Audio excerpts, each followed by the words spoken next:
qu'il a fait des faux papiers pendant 30 ans. Donc il a commencé à l'âge de 17 ans pendant la Seconde Guerre mondiale, c'est ce qu'on a vu dans le documentaire. Et il a continué jusque dans les années 70. Donc après la guerre d'Algérie, il y a eu toutes les luttes de décolonisation d'Afrique pour lesquelles il s'est engagé, toujours avec son laboratoire à Paris. Et puis après, il y a eu aussi donc, toutes les luttes contre l'impérialisme et contre les dictatures des pays d'Amérique latine.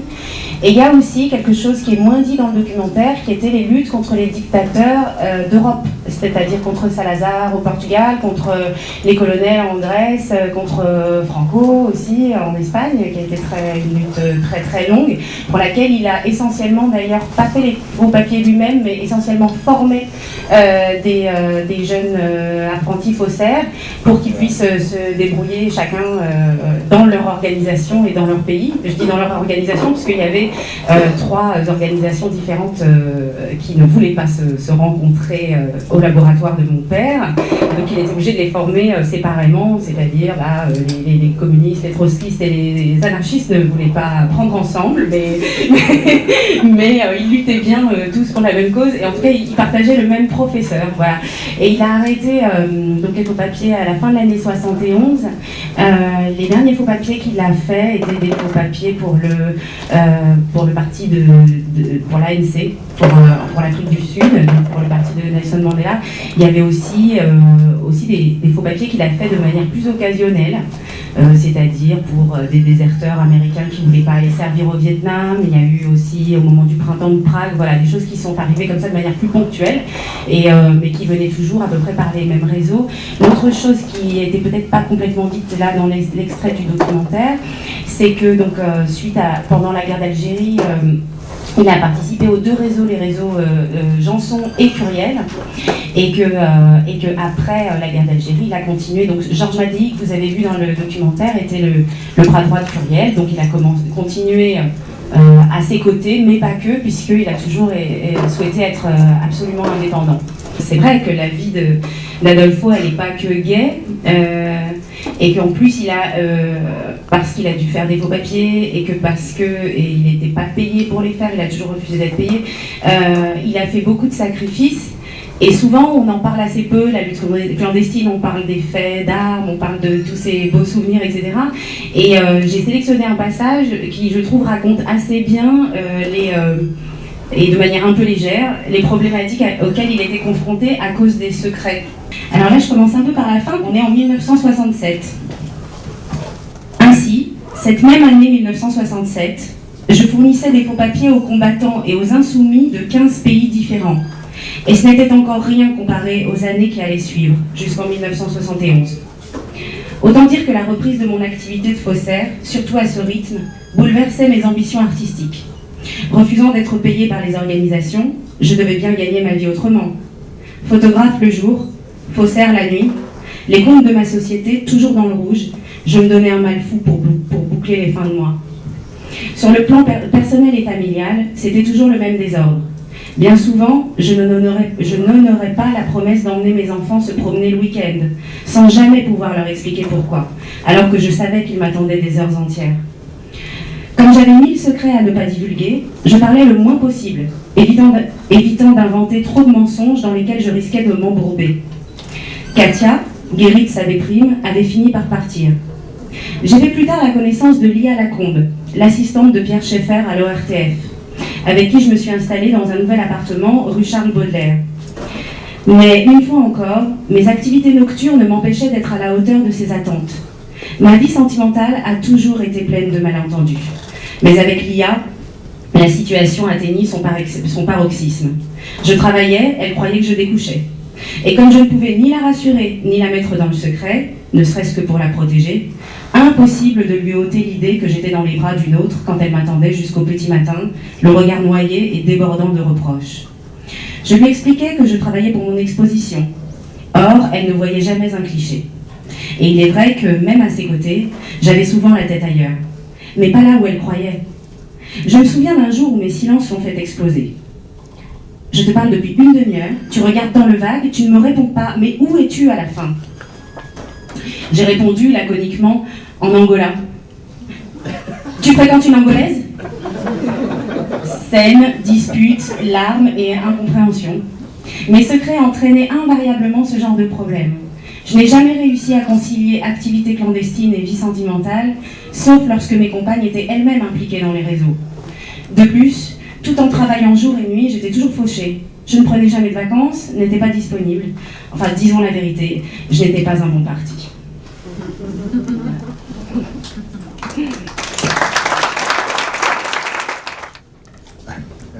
Oui, on ne peut pas avoir une vie personnelle et être responsable de la vie ou de la mort de gens qui luttent pour la justice et la liberté. Pour moi, je suis pour l'existence de l'État d'Israël, mais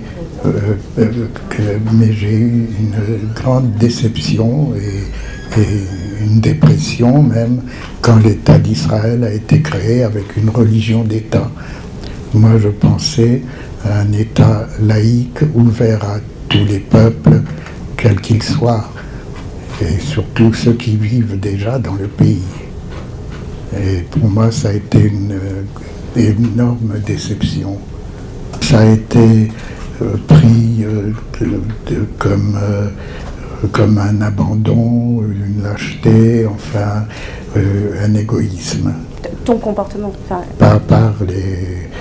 Par les gens qui... Bon, il y en a aussi beaucoup qui l'ont compris, comme Suzy, comme enfin les anciens de la résistance l'ont compris. Oui, je vais parler comme ça. Est-ce que vous avez déjà fait l'objet d'enquêtes de la police fasciste, que ce soit pendant la Seconde Guerre mondiale ou que ce soit pendant la période de la guerre d'Algérie?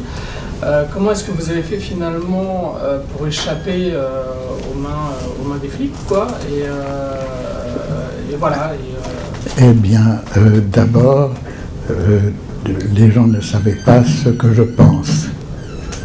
Sauf, j'ai toujours exigé d'avoir un seul agent de liaison, qu'il n'y ait pas un défilé dans mon laboratoire de gens.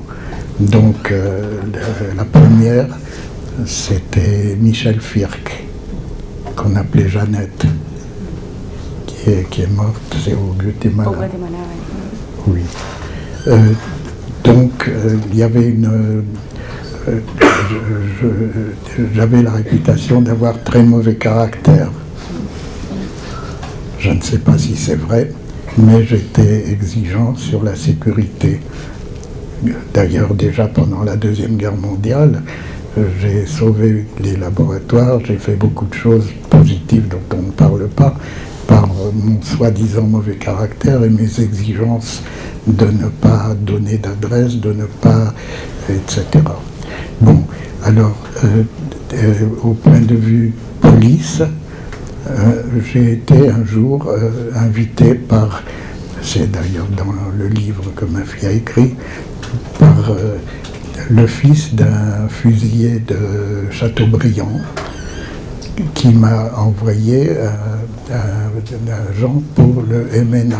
Le MENA, c'était le mouvement de Messaliage. Me demandant, me proposant une fortune pour 100 cartes d'identité française. Alors j'ai dit à Francis Janson qu'on pouvait avoir, si on donnait, parce qu'on en avait un très gros paquet que j'avais imprimé, qu'on pouvait donc avoir pour la caisse du FLN une petite fortune en donnant. Et lui m'a dit, attention, c'est très louche, c'est un peu la police.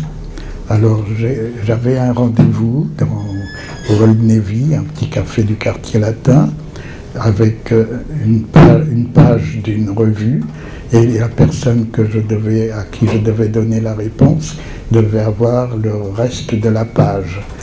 Donc ce monsieur est arrivé et m'a dit, alors, j'ai dit, oui, j'ai pas le temps de ces choses-là, et puis vous savez, c'est des Arabes.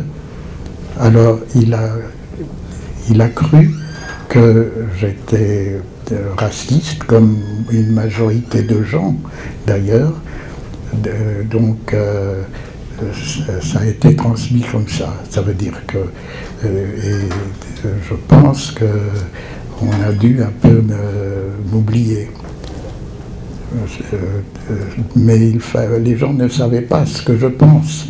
Le jour où j'ai cambriolé les archives du FLN, que j'ai sauvé, le jour où je devais partir en Belgique en clandestinité, j'ai retardé mon voyage d'une journée parce que je n'avais personne pour pouvoir cambrioler un appartement où les gens avaient été arrêtés.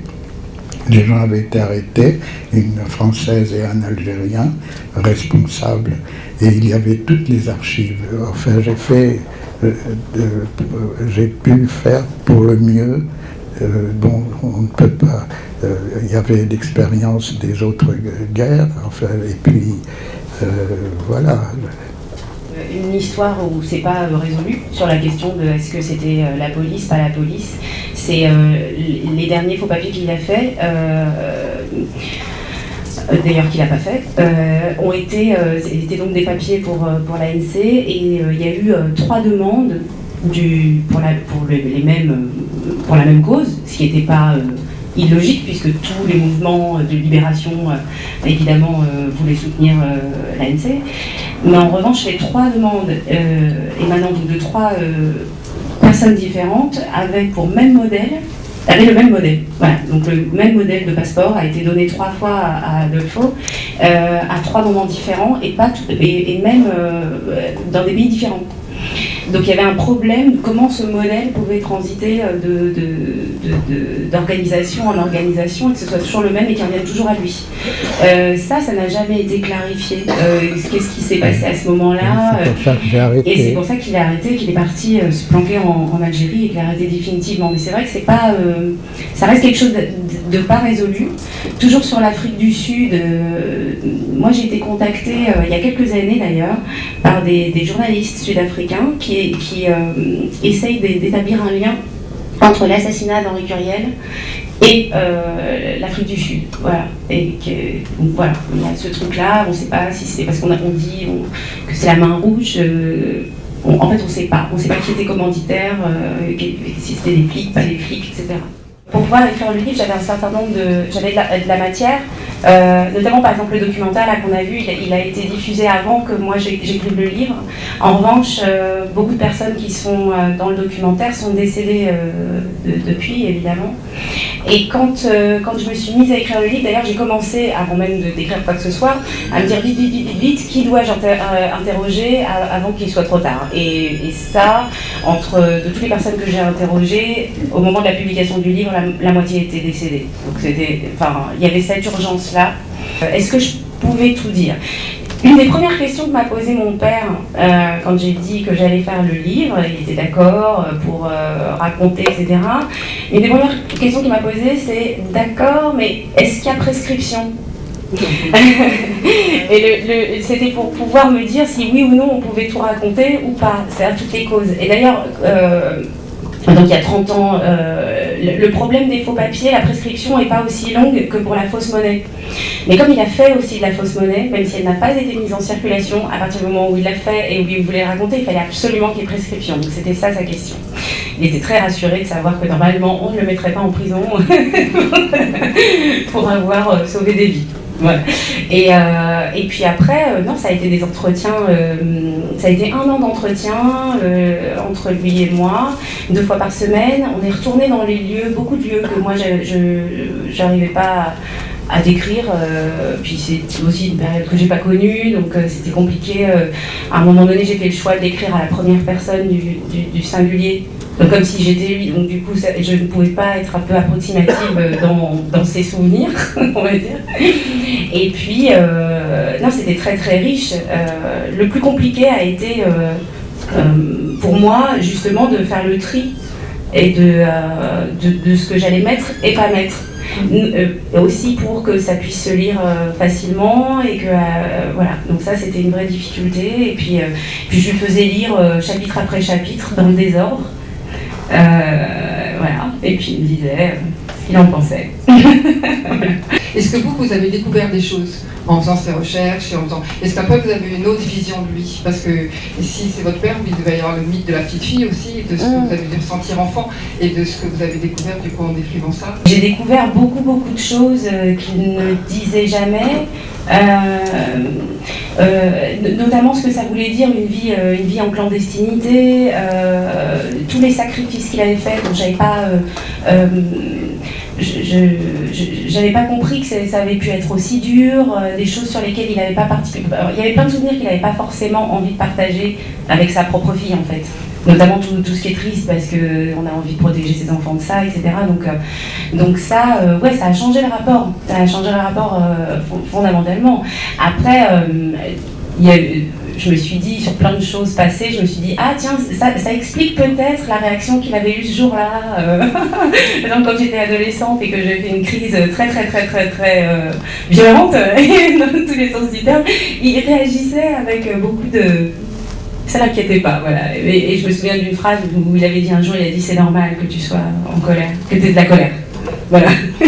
J'ai compris ça des années plus tard en voyant quelle vie il avait eue et ouais, ça a quand même modifié beaucoup de choses sur le rapport père-fille, ouais.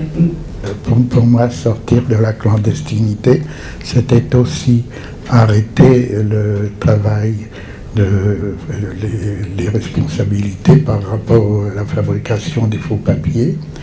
Donc le seul moyen, c'était de disparaître, de partir. Donc je suis parti, mais où je n'avais pas d'argent. On m'a offert, je suis parti en vacances en Algérie, comme n'importe quelle personne inconnue. Donc j'ai passé 15 jours en Algérie et là, on m'a offert un poste d'enseignant en art graphique dans une grande société nationale.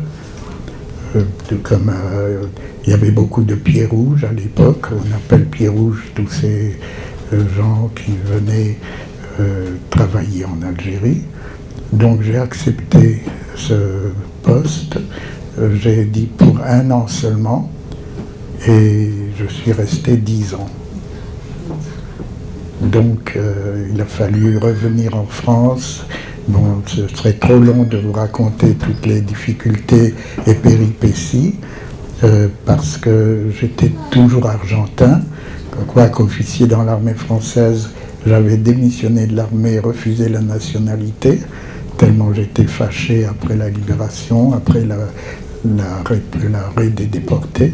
Le comble, en fait, c'était quand même d'arriver en 82 en France, pour lui de revenir, donc avec Leïla, ma mère, avec mes grands frères et moi, et d'avoir fait des faux papiers pendant quasiment toute sa vie, mais d'arriver et d'être en situation irrégulière, sans papier durable, puisque nous, on était tous nés en Algérie, donc algériens et argentins. Lui argentin et ma mère algérienne, quoi. Et donc les papiers on a tous été naturalisés français en 92, 10 ans après. Je n'étais pas quelqu'un de courageux du tout. J'étais un petit garçon à l'école, tranquille. Je ne me battais jamais. J'étais assez renfermé. Mais voilà.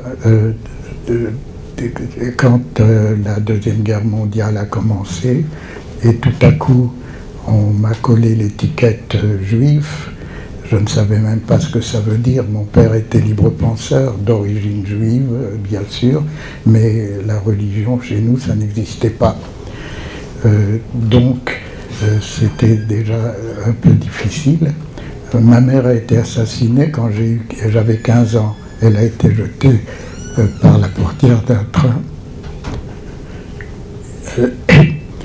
Les gens de la ville où nous habitions étaient vraiment des êtres humains normaux et nous considéraient comme des êtres humains et pas comme des juifs de l'époque avec cette forme de racisme stupide que nous avons subi. Et pour moi, quand j'ai été interné, 3 mois, j'ai vu déporter, excusez-moi, beaucoup de gens, Et j'ai eu la chance de pouvoir en sauver, sans quoi je ne m'en serais pas remis moi-même.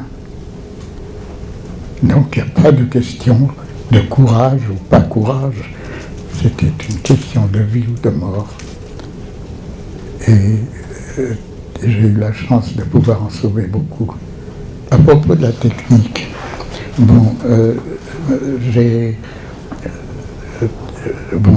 j'ai appris à étudier tout seul, puisque j'ai arrêté l'école au certificat d'études primaires à 12 ans. Et le reste, je l'ai appris par des livres, par la pratique, par mon laboratoire personnel. Dès l'âge de 15 ans, j'avais un laboratoire à Vire en Normandie, un laboratoire vraiment extraordinaire qui d'ailleurs a permis que je l'ai récupéré pour la résistance. J'ai pu la ramener à Paris par la suite et c'était un laboratoire vraiment unique. Les papiers d'aujourd'hui sont beaucoup plus durs que ceux d'avant. Maintenant, les gens qui ont besoin de faux papiers aujourd'hui, c'est des gens qui n'ont pas de permis de résidence en France. On ne peut pas construire une vie sur des faux papiers. C'est tout ce que je peux dire. Qu'est-ce qui t'a motivé à continuer pendant aussi longtemps, pendant 25 ans, à toujours prendre des combats alors que là, pour le coup, tu n'étais plus toi-même en danger? La première grande cause pour laquelle je me suis beaucoup donné, c'était la guerre d'Algérie. J'ai vu la France, pays que j'aime, faire de la torture, utiliser les méthodes de la Gestapo. C'était pour moi une grave blessure, c'était inadmissible. Et aussi le racisme, le colonialisme était une forme de racisme. J'ai vu comment, avec quel mépris on traitait une population. Donc pour moi, c'était la répétition, la même chose que ce que moi j'ai subi. C'est tout. Les gens qui me demandaient les faux papiers étaient des gens politisés dans des réseaux avec... tout le monde ne pouvait pas savoir que moi je faisais des faux papiers. Pour tout le monde, j'étais un photographe, un chimiste photographe, qui résolvait beaucoup de problèmes techniques, à l'avant-garde de la technique d'ailleurs. Mais les faux papiers, c'était la Deuxième Guerre mondiale. Personne ne savait que je continuais. Est-ce que tes contacts t'ont déjà demandé des faux papiers et que tu aurais refusé une demande? Non, mes contacts savaient que c'était pas la peine de me demander des papiers de faveur pour qui que ce soit. Il a quand même aidé à faire des faux papiers à l'époque contre ceux qui luttaient contre Franco, y compris des gens qui étaient de la lutte armée, etc. Mais par exemple, au Pays Basque, la lutte, elle a changé au fil des années. Donc lui, il a arrêté dans les années 70 pour ça. Donc pour ce qui s'est passé après. En revanche, je voudrais quand même compléter par rapport à la question que vous posez, parce qu'elle est très sérieuse et par rapport aussi à sa vie. C'est qu'il y a eu une période de sa vie à la fin des années 60 où lui, ça faisait presque 30 ans qu'il faisait des faux papiers et qu'il était fatigué et qu'il en avait marre aussi. Et qu'en même temps, il le faisait tout le temps parce que des vies étaient en danger, etc. Et qu'il a cherché, au-delà de former des apprentis sur des petites techniques pour qu'ils se débrouillent tout seuls, pour faire de la petite falsification comme ça, il avait vraiment envie de partager son savoir et qu'il y ait quelqu'un qui ait l'autonomie de pouvoir lui-même ou elle-même trouver comment falsifier, même quand les papiers changent, etc. Enfin, prendre la relève. Et à ce moment-là, il y a eu des élèves super, et puis, mais qui à chaque fois étaient sur leur cause à eux, puis qui n'avaient pas vraiment envie d'apprendre comment on fait des papiers vénézuéliens quand on s'occupe de la Guinée-Bissau, voilà. Et puis il y avait des gens, des jeunes qui étaient très militants, qui avaient des discours politiques très construits, etc., mais dont il a senti qu'ils avaient une forme de fascination justement pour les armes, pour l'argent, et des gens dont il a fini par décider de ne pas former jusqu'au bout. Et donc il ne trouvait pas sa relève. Voilà. C'est une des raisons pour laquelle il a continué aussi longtemps, jusqu'à être presque inquiété, enfin jusqu'à ce qu'il se sente repéré. Mais il y avait, voilà, c'était le début justement de groupes. Enfin, il y avait la bande Abadère en Allemagne, il y avait des choses comme ça. Il se sentait dépassé par rapport à ça. Donc voilà, mais il n'a pas fait des faux papiers. Mais j'espère que ça répond à votre question. D'accord. Jusque dans les années 70, c'était rare qu'il y ait une frontière comme ça avec le banditisme. La frontière, là où elle était poreuse sur les actions que lui a fait de son époque, c'était entre terrorisme et résistance. C'est là que la frontière était fragile, puisque justement, étaient considérés comme de toute façon, les résistants étaient considérés comme des terroristes jusqu'à ce qu'ils deviennent des résistants. Et ça, dans tous le FLN, c'était des terroristes. Et puis, donc là, la frontière était poreuse. Mais la question du banditisme est arrivée sur le tard, vraiment, hein, c'est-à-dire sur les années, fin des années 60. Quoi. Donc lui s'en méfiait. Et c'est une des raisons pour lesquelles il a aussi toujours refusé d'être payé. Il a toujours considéré que dans un réseau qui serait financiarisé ou financiarisable, les dangers étaient réels et de problèmes justement de banditisme ou de problèmes avec la police. Voilà. Je ne sais pas si tu veux rajouter quelque chose. Ah oui. Non, j'ai rien à rajouter. Tout à fait. À cette période, tous les réseaux de résistance avaient leur faussaire, hein, et qu'il y avait les bons et les mauvais.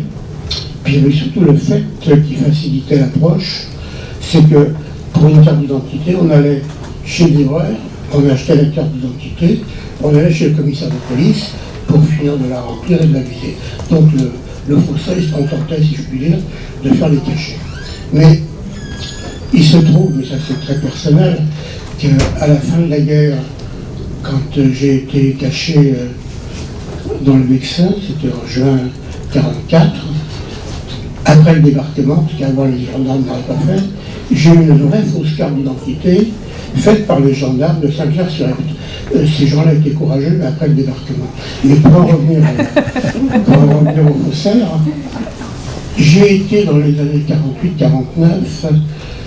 moniteur dans une maison d'enfants déportés, et il y avait d'autres moniteurs dont certains avaient participé à des réseaux de fabrication pour papier avec des techniques approximatives qui étaient très difficiles, entre autres, vous connaissez ça mieux que moi, la technique de l'œuf dur tiède qui servait à pomper le cachet sur une carte et à le transposer sur une nouvelle carte, sauf que quand c'était mal fait, c'était ovale. Et puis, il fallait tourner l'œuf.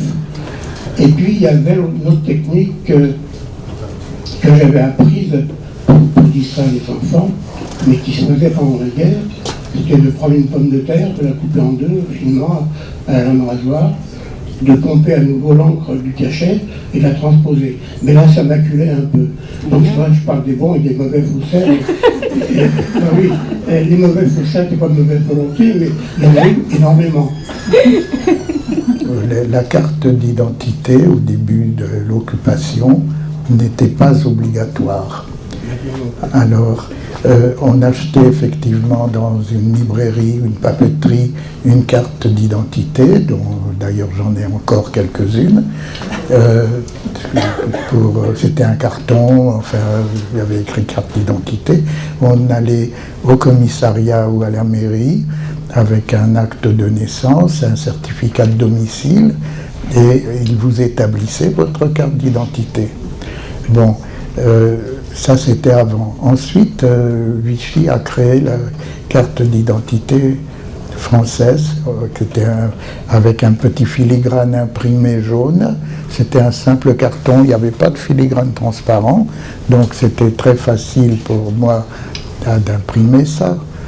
Et puis, plutôt que de décolorer, plutôt que d'effacer le mot juif en rouge, en diagonale, et changer les noms, parce qu'il y a des noms qui étaient typiques, monsieur qui s'appelait Abraham Lévy, il y avait plus le tampon juif en diagonale.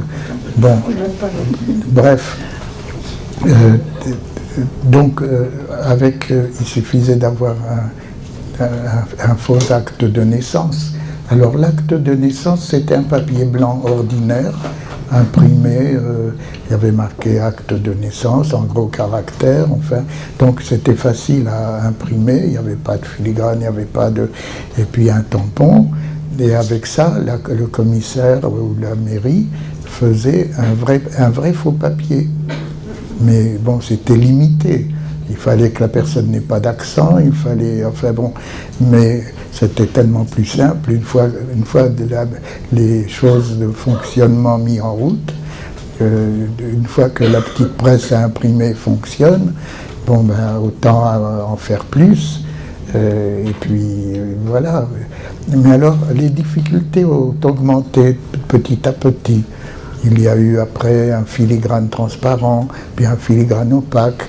Alors c'est la continuité. Dans le monde d'aujourd'hui, il y a encore beaucoup plus de difficultés à cause du numérique.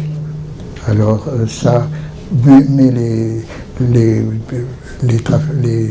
trafiquants, les espions des pays ont les moyens d'avoir des faux papiers, mais les pauvres gens, les petites gens qui ont besoin de papiers pour survivre, eux, ne peuvent pas vivre avec des faux papiers.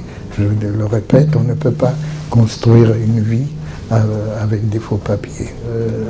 La France a beaucoup sur la conscience. C'est-à-dire quand on regarde,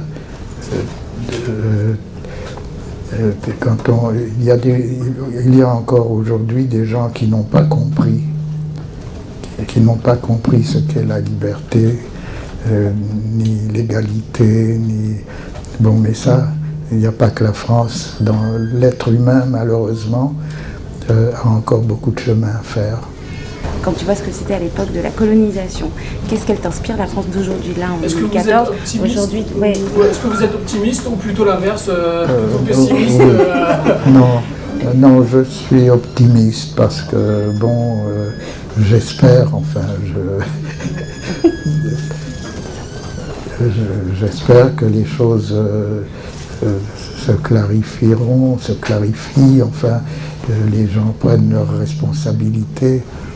Enfin, il y a des hauts et des bas, mais enfin, je sais que tout n'est pas facile, mais enfin, j'ai quand même l'espoir, parce que, bon, la France ou quel autre pays du monde est meilleur, non, mais c'est pas une question, on ne peut pas répondre à ça. Donc l'espoir reste. Mais je suis hyper contente d'apprendre que mon père est optimiste. On en a besoin. Hein, ouais. Donc ça me fait vraiment plaisir. Et ça donne de l'espoir, du courage et tout. Et un jour, il m'avait quand même dit quelque chose, je reviens là-dessus, parce que justement, il faisait référence aux époques qu'il avait lui connues, et celles que nous, on vit en tant que jeunes, si je m'englobe dans cette catégorie de jeunes. Il me disait, bon ben, quelque part, nous avions des ennemis ou des alliés déclarés. Donc, si nous avions envie de combattre, de s'engager, les choses étaient claires. Pendant l'occupation, il y avait un ennemi, il était déclaré, il y avait des alliés, on savait qui c'était. Pendant la guerre d'Algérie, bon, bah, il a fait un choix, celui d'aider le FLN pour que la guerre cesse vite, même si c'était pas contre la France, c'était contre la guerre, etc. Mais au moins c'était clair. Et il m'avait dit, vous, là, ce que vous vivez, les jeunes aujourd'hui, c'est complexe parce que vous savez même plus dans quel sens lutter, contre quoi, ça a l'air très compliqué. Et pour lui, ça avait l'air très compliqué. Et il me disait, je sais pas ce que moi j'aurais fait, je sais pas ce que je ferais moi à votre place aujourd'hui. Voilà, c'est entre la manière dont marche le monde, le fait que même économiquement, même par rapport à ce qui se passe et économiquement, et quand il dit moi à mon époque, par exemple entre les riches et les pauvres, il y avait des patrons, ils gagnaient 20 fois plus que les salariés, ils étaient très très riches. Et que là c'était 400 000 fois plus que... Enfin voilà, tout ça, c'est en ça qu'il ne sait pas comment répondre à comment lutter aujourd'hui pour qu'il y ait plus d'égalité, de liberté, de justice, quoi.